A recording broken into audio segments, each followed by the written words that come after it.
Halo semua, di video kita kali ini kita akan melanjutkan untuk aplikasi Iman kita. Di sini kita akan pembuatan fitur dari autentifikasinya, yaitu fitur register user. Nah, untuk fitur register usernya sendiri ada beberapa hal yang perlu kita lakukan di sini. Pertama, kita buat dulu untuk koneksi database-nya.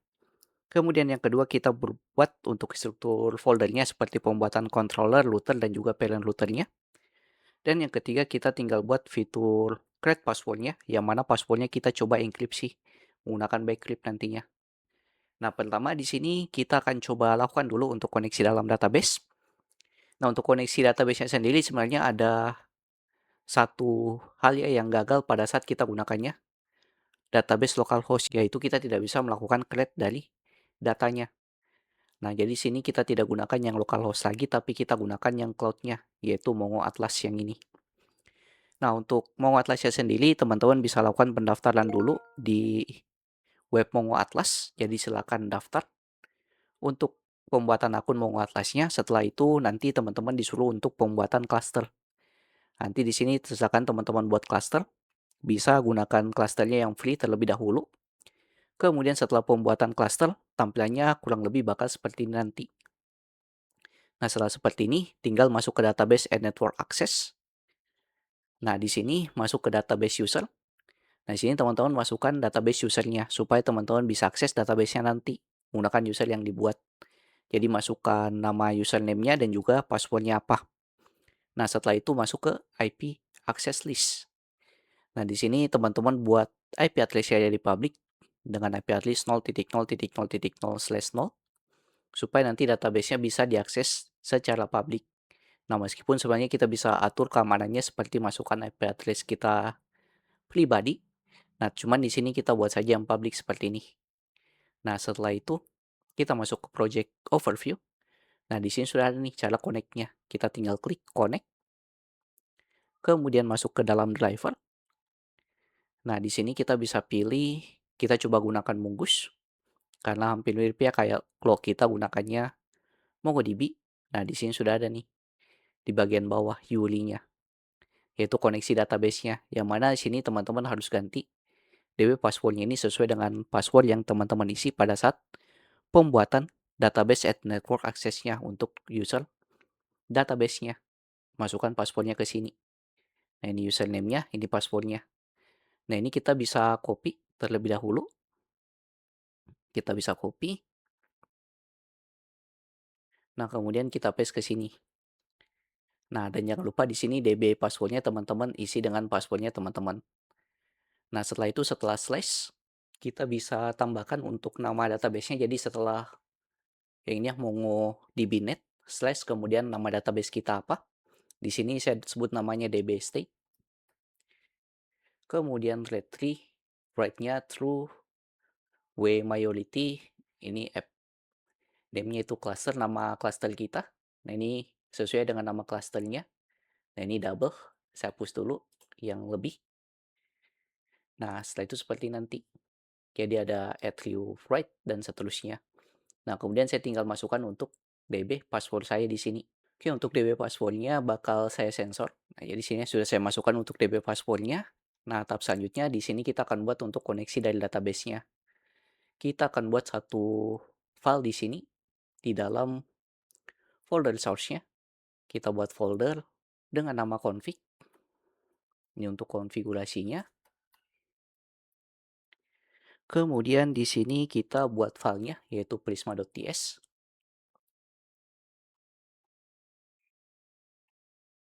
Nah, kemudian kita coba lakukan import ya. Import. Di sini kita import Prisma client.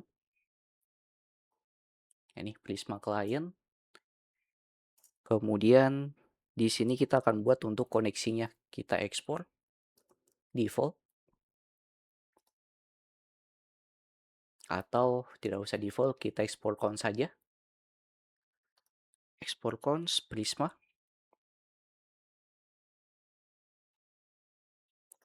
Sama dengan di sini kita buat new Prisma client-nya. Seperti ini. Nah, ini digunakan untuk koneksi database-nya. Kemudian kita bisa cek terminal apakah database yang kita buat ya di Mongo Atlasnya sudah terkoneksi atau tidak. Kita buka terminal. Nah, di sini kita bisa jalankan npx prisma db push, enter. Oke, di sini sudah berhasil untuk koneksi dari database-nya. Nah, ini collection-nya muncul user sama property. Nah, di sini kita tidak gunakan database lokal lagi, tapi kita gunakannya database yang sudah di cloud, yaitu Mongo Atlas. Nah, kalau kita ingin cek ya database kita, kita bisa buat terminal baru. Kita bisa klik tombol plus yang ada di sini untuk pembuatan terminal baru, kemudian npx Prisma Studio.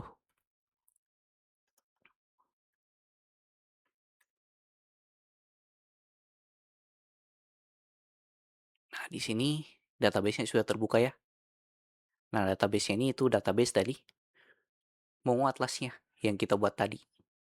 Nah, tahap selanjutnya kita sudah berhasil untuk melakukan koneksi dalam database-nya.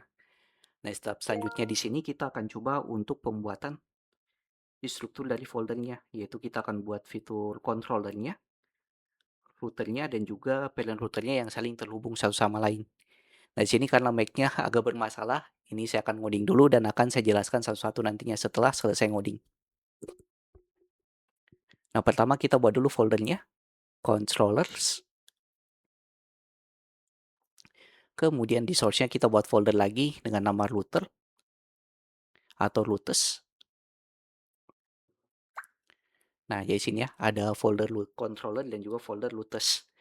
Nah, kita mulai dulu untuk pembuatan controllernya. Ini saya akan buat file dengan nama out.controller, out.controller.ts. Nah, ini saya akan ngoding dulu.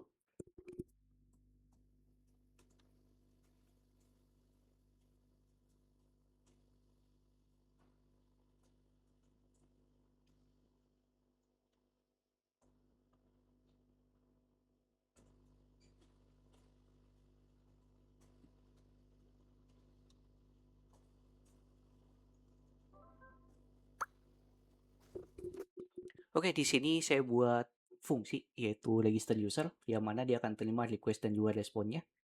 Nah, di sini kita perlu import request handler untuk memberitahu bahwa ini adalah fitur request handler dari Express.js-nya karena kita gunakannya TypeScript di sini. Nah, kemudian di sini untuk responnya nanti yang kita tampilkan atau yang ditampilkan dari respon dari fungsi request user kita. Nah, kemudian kita buat routernya. Di sini kita buat file dengan nama out.root.ts. Nah, di sini kita buat routernya terlebih dahulu.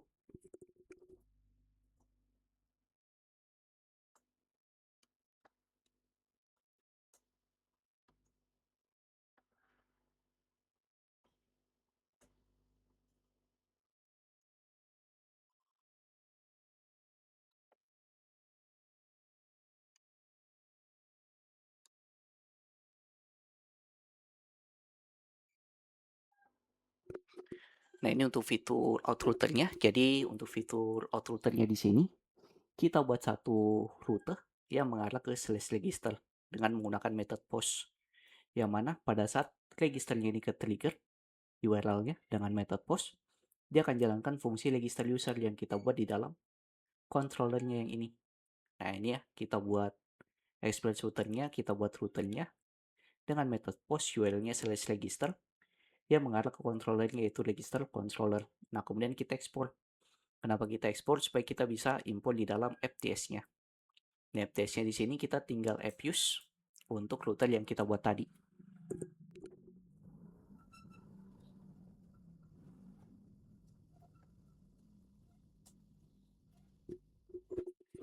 Oke, di sini kita buat rute parent-nya yaitu /ep/out.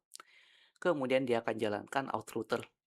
Jadi untuk URL panjangnya ini yaitu dia ambil dulu dari app routernya yaitu /ep/out kemudian /register untuk URL panjangnya atau endpoint panjangnya nanti.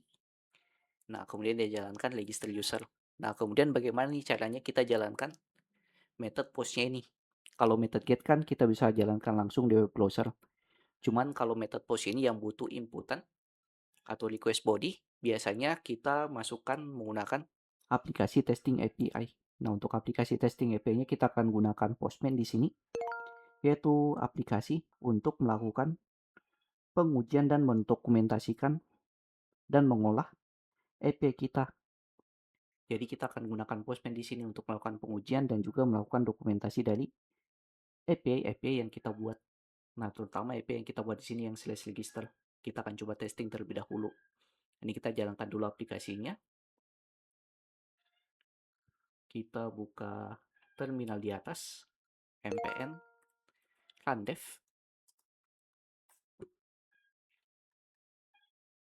Oke, di sini sudah jalan di port 5000. Kita jalankannya via Postman, jadi teman-teman bisa download dan install dulu Postman. Oke, di sini Postman saya sudah saya buka. Selanjutnya kita akan coba testing untuk endpoint yang kita buat tadi. Nah, di sini kita buat collection dulu supaya lebih rapi. Kita buat sini plus, buat collection baru. Nah, kemudian kita sebut saja nama collection kita sesuai dengan nama aplikasi yang kita buat, yaitu estate atau real estate. Ini kita buat namanya real estate. Nah, kemudian di sini kita akan buat request baru. Atau kita buat foldernya terlebih dahulu. Di sini kita buat new folder, ini add folder. Ini kita buat foldernya ini untuk fitur autentifikasi. Ya, nanti fiturnya itu untuk bagian login, register, dan juga /me-nya atau current usernya. Nah, ini kita buat add request, buat request baru. Nah, dengan nama requestnya itu register user. Register user. Nah, ini ya, register user. Nah, kemudian di sini kita buka dengan method post, kemudian http localhost 5000 ini dengan method post. Nah, tadi endpoint-nya itu apa? Kita masukkan dulu untuk payload rutenya /API /out, kemudian slash yang ada di out controller-nya yaitu register. Nah, seperti ini. Nah, ini kita coba langsung send. Nah, di sini berhasil nih tampilkan responnya dari controller kita. Nah, jadi di sini ya kita buat fiturnya itu terkoneksi satu sama lain. Jadi mulai dulu dari FTS-nya, yaitu payload rutenya ini yang /API/out, kemudian jalankan app router yang ini /register. Nah, kenapa kita tidak simpan saja untuk fitur /registernya ini ke app? Nah, karena nanti di app ini atau di out routernya kita akan buat endpoint lagi seperti /login dan juga /me. Jadi supaya tidak terlalu banyak router yang kita buat di dalam app-nya. Nah, kemudian di sini di out routernya dia akan jalankan register user. Nah, berarti jalan yang ini ya, register user. Dia akan menerima respon, yaitu berhasil register dengan status 201 dari rute method post dengan rutenya tadi /API/out/register yang kita jalankan. Nah, jadi di sini ya kita berhasil untuk pembuatan struktur dari folder dari autentifikasi register kita. Nah, tahap selanjutnya di sini kita akan buat untuk fitur masukkan data yang kita register atau user yang kita register masuk ke dalam database-nya. Nah, tapi sebelum itu ada hal yang perlu kita install terlebih dahulu yaitu Bcrypt. Nah, Bcrypt ini kegunaannya yaitu untuk melakukan hashing kata password atau kata sandi dari password kita satu arah yang dirancang untuk mengamankan data kata sandi pengguna dari peretasan atau hacker. Nah, contohnya mungkin kalau database kita ya, kita kebobolan. Nah, jadi semua data kita kan bakal kelihatan. Nah, kita bakal enkripsi passwordnya supaya passwordnya itu tidak kelihatan oleh peretas atau hacker. Jadi kita akan lakukan enkripsi dari password user yang mendaftar di aplikasi kita. Nah, di sini untuk melakukan enkripsinya kita lakukan instalasi terlebih dahulu untuk library-nya. Kita buka via terminal. Nah, di sini kita matikan dulu Ctrl+C, kita clear terlebih dahulu. Kemudian tahap selanjutnya kita npm install Bcrypt. Nah, ini kita enter. Nah, kemudian backlibnya ini kita perlu install juga untuk type dari TypeScript-nya yang kita masukkan di development. Di sini npm install bin d, kita masukkan ke development, add types slash backlib. Nah, seperti ini. Kita enter. Kita tunggu lakukan instalasinya terlebih dahulu. Nah, ini kalau sudah selesai, kita jalankan lagi aplikasinya. npm run dev. Nah, kemudian kita bisa lanjut nih untuk bagian out controllernya. Nah, karena di sini untuk fitur, nah untuk step terakhirnya ini, kita akan buat, pertama kita akan buat validasinya terlebih dahulu. Di sini kita bisa gunakan try and catch. Ini kita bisa hapus terlebih dahulu, atau kita bisa pindahkan ya, kita cut, masuk ke dalam try-nya. Nah, ini kalau terjadi error, dia akan jalankan yang ada di catch-nya. Nah, ini kalau terjadi error, kita tampilkan errornya 500 dengan suksesnya itu bernilai false. Dan di sini kita tampilkan saja errornya itu server down. Nah, seperti ini. Kemudian, nah dalam collection usernya kan di dalam database kita itu ada inputan untuk name, email, password, dan juga phone. Nah, kita akan buat dulu validasinya. Bagaimana jika semua inputannya itu diisi kosong. Nah, ini kita buat dulu. Ini saya ngoding dulu sebentar, nanti saya akan jelaskan.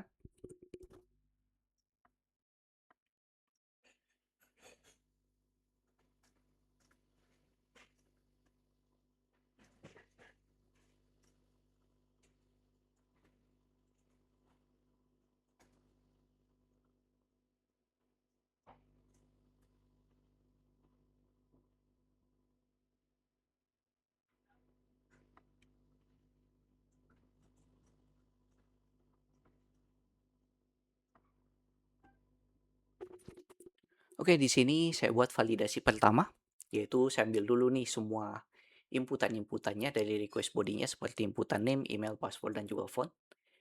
Nah, kemudian kita buat validasinya. Nah, validasinya bagaimana jika name, email, password, atau phone-nya semuanya diisi kosong.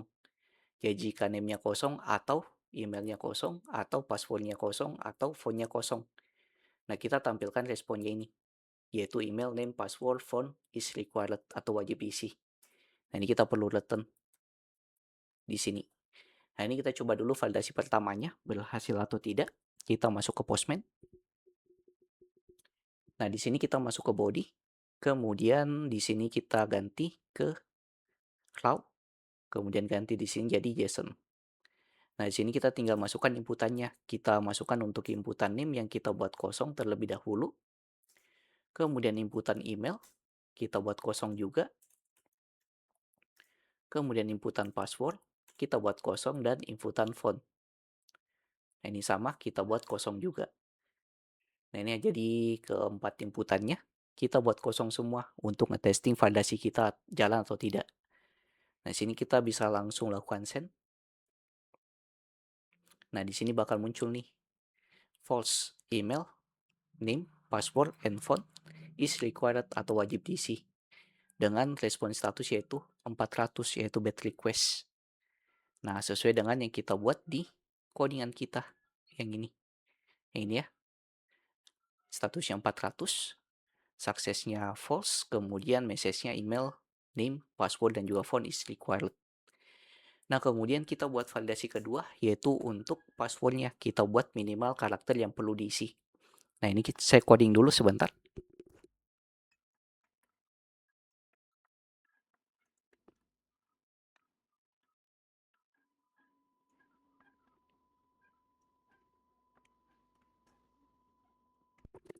Oke, di sini saya buat validasi kedua, yaitu passwordnya.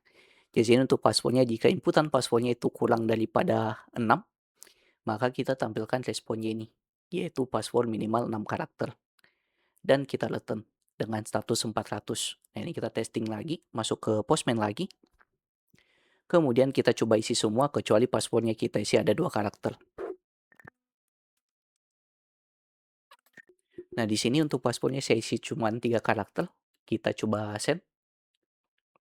Nah, di sini bakal muncul 400 yaitu password minimum 6 karakter untuk validasi password yang kita buat. Nah, di sini kita sudah berhasil nih untuk pembuatan validasi dari inputannya kalau kosong dan juga passwordnya jika kurang daripada 6 karakter. Nah, tahap selanjutnya kita cek apakah email yang kita masukkan di sini sudah terdaftar di database atau tidak. Kita masuk lagi ke dalam codingan. Nah, di sini kita coba cek dulu apakah emailnya ada dalam database atau tidak. Kemudian kita buat kondisinya. Nah, ini kita coding dulu.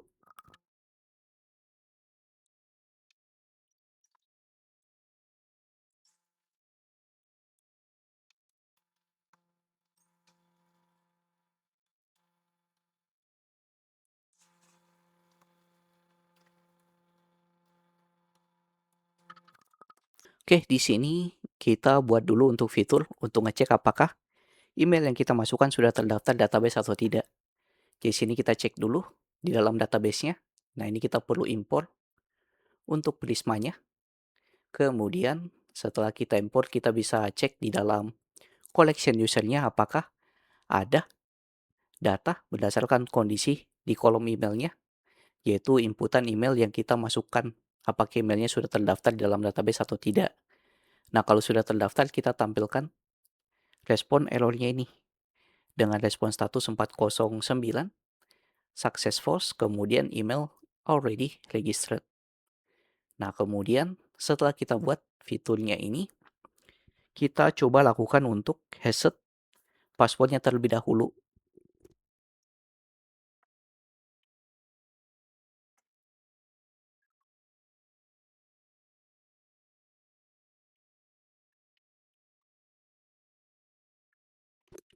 Oke, di sini kita buat fitur yaitu reset password, yaitu untuk enkripsi passwordnya, yang mana dari inputan passwordnya kita buat enkripsinya, yaitu untuk enkripsinya kita buat 10 untuk hashnya di sini.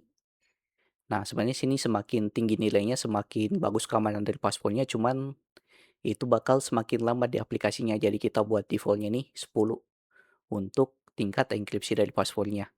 Dan di sini kita perlu import Bcrypt untuk menjalankan fitur Bcrypt-nya. Yang ini, Bcrypt hash. Nah, ini kita perlu await karena kita harus tunggu proses hash-nya dulu, kemudian lanjut ke fungsi atau logic selanjutnya. Nah, logic selanjutnya di sini kita akan masukkan data kita ini masuk ke dalam sebuah database atau dalam database kita nanti.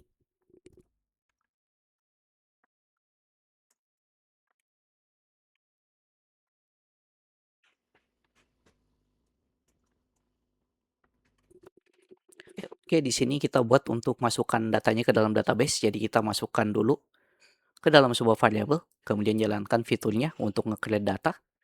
Yang mana sini kita create data di table user. Yang mana datanya itu dari kolom name, nilainya ambil dari inputan name. Kolom email, masukkan dari inputan email. Passwordnya kita masukkan dari password yang sudah kita enkripsi. Dan kolom fontnya kita masukkan dari inputan font kita dari request body yang ada di atas. Nah, selanjutnya kita tinggal atur untuk responnya. Kita tampilkan name, email, dan fontnya saja untuk responnya di sini.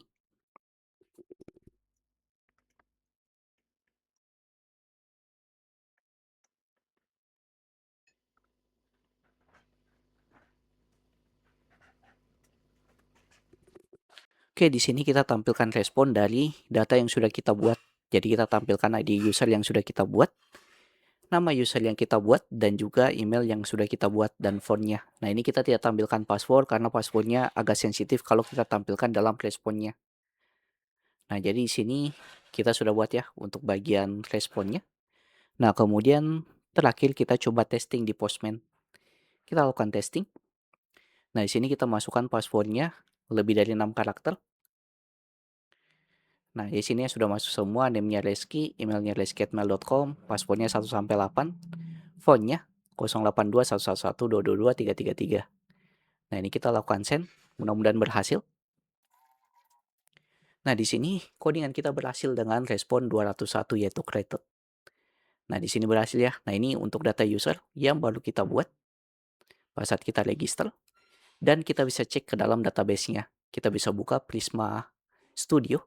Di sini kita bisa reload bagian user. Kita klik yang ini untuk reload. Nah, di sini sudah ada nih data user yang kita register. Dan di sini passwordnya sudah terenkripsi. Jadi meskipun nanti database kita kehack, password dari user yang melakukan pendaftaran di dalam aplikasi kita itu tidak bakal kelihatan passwordnya apa di sini. Dan di sini sudah berhasil ya untuk melakukan simpan datanya atau create datanya ke dalam database. Selanjutnya kita belum testing untuk fitur dari yang atas ini, yaitu existing user. Nah, di sini kan user dengan email lesketmail.com ini sudah terdaftar. Nah, bagaimana kalau kita daftar ulang lagi pakai user yang sama? Ini kita send email yang sama. Nah, di sini bakal muncul 409 yaitu konflik. Yang mana di sini email already register atau emailnya sudah terregister. Jadi kita tidak bisa register pakai email yang sama lagi.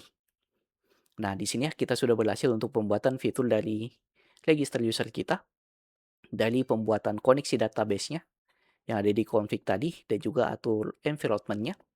Kemudian kita atur strukturnya dari app-nya mengarah ke out router dari parent routernya ini yang /aps/out, mengarah ke out router.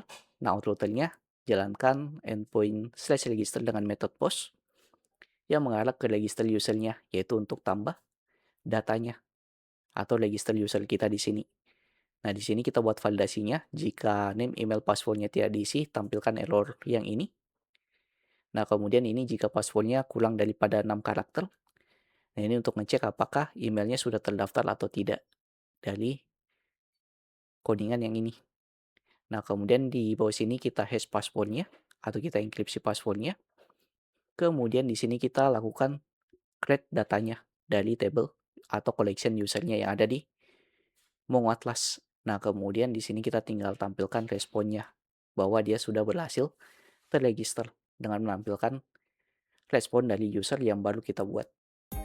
Oke, mungkin sekian sedikit penjelasan untuk register user menggunakan Prisma dan juga Mongo Atlas dan juga Backcrypt. Di video berikutnya kita akan coba untuk pembuatan fitur loginnya. Jadi jika kalian tanyakan silahkan masuk grup Discord yang linknya ada di pin komen. Jangan lupa like, komen, dan share ke teman-teman kalian. See you next video. Have a nice day and bye.